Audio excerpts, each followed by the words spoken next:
Hi there, welcome to another episode of Get Gardening. It is almost Thanksgiving, and in fact it's the day before Thanksgiving, and it's raining outside. And there is so much to do in the garden. As you can see, we've had temperatures below freezing, and it has taken its toll on all my plants. The canna lilies, the dahlias, and it's time to bring them in. This is actually what you want them to look like before you bring them in. They should be touched by the frost and the cold weather, but the bulbs and the rhizomes should be fine. And this is a dahlia that I have growing, and I'm going to show you how I will store this for winter. This is what you want the leaves to look like. I've done research and they say that they need to be touched by the cold weather, and they should look black and dark like this. So I'm going to go ahead and dig this up, and I'm going to show you two ways that I'm going to store it for the winter, and we'll see which way turns out to be best. I'm going to go ahead and use my garden fork and carefully lift up this plant, and I'm going to store this one just in a brown paper bag. I've labeled what kind of dahlia it is because in the springtime you will not remember what they are if you don't label it. And last year I did all of my dahlias. I dug them up and just stored them in brown paper bags. I thought that they were all dead, but it turned out that every single one of them was alive, and this is the only thing that I did. I just went in here, found where the center of the plant is, put my fork a little bit away, and gently tried to work it up, because those tubers are down there, and they're kind of like potatoes. It's hard to tell which way they're going to go and what they're going to look like, and I just don't really want to sever them, especially this one here wasn't the biggest of plants. Alright, I hear the roots breaking, and I can go ahead and lift it up. You can see here the tubers that they made. These are the storage organs. The rest I'm going to take my shears and I'm just going to cut away. There's no point in having all this dead growth on the top. Could bring in rot. And I will zoom in and show you. You can see in here signs of buds and growth for next year. Also, if you wanted to go ahead and tease away, if you have a dahlia that looks like this and you see that there are two stems on it, usually you can tease them away and they will separate naturally. But I really don't want to do that since this plant was relatively small to begin with. It just broke off. And it started off as being just one piece like this.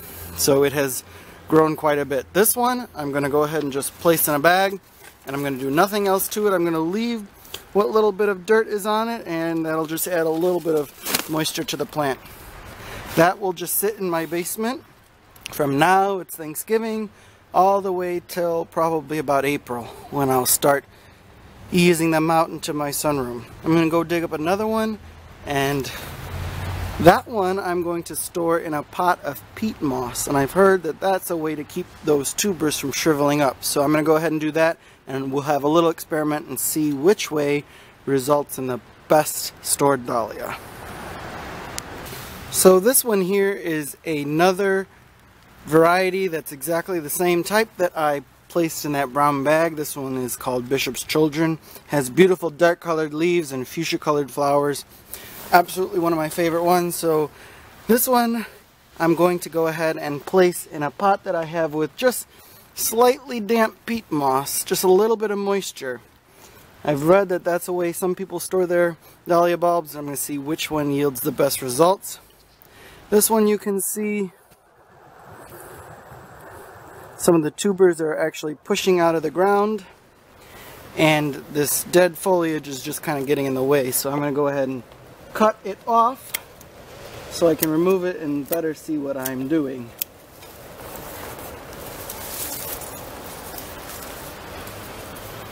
I don't know if you can see, but over here to the right is actually a Verbena bonariensis, which I thought all of them would be dead by now, but it's actually hanging on and still growing. So life has a way of wanting to live, even this horribly cold and damp weather that we have. So I'm going to lift it in the exact same way This canna lily is also kind of getting in the way. These have to be lifted and stored too. Even though it's raining, gotta get this stuff done while I have some time.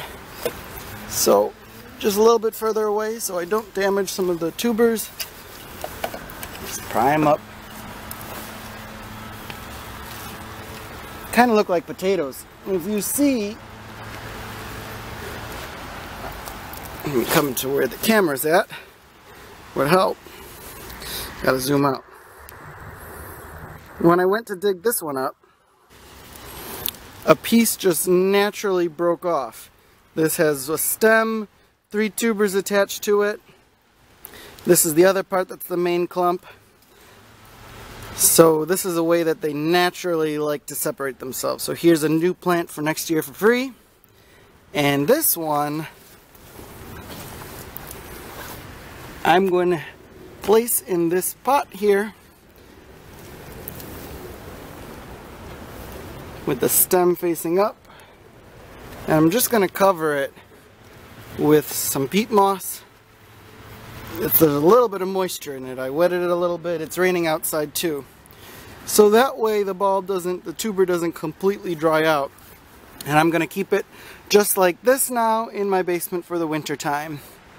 And we'll compare in the spring which one had the best results.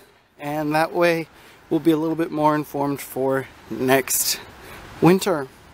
Thank you guys so much for watching. I hope you're able to get out there and get gardening with what we have left of the season. I have so much work that I need to do. I gotta try and make sure I can get it all done before the snow starts coming. Thank you so much. I hope you like and subscribe. And until next time, get out there and get gardening.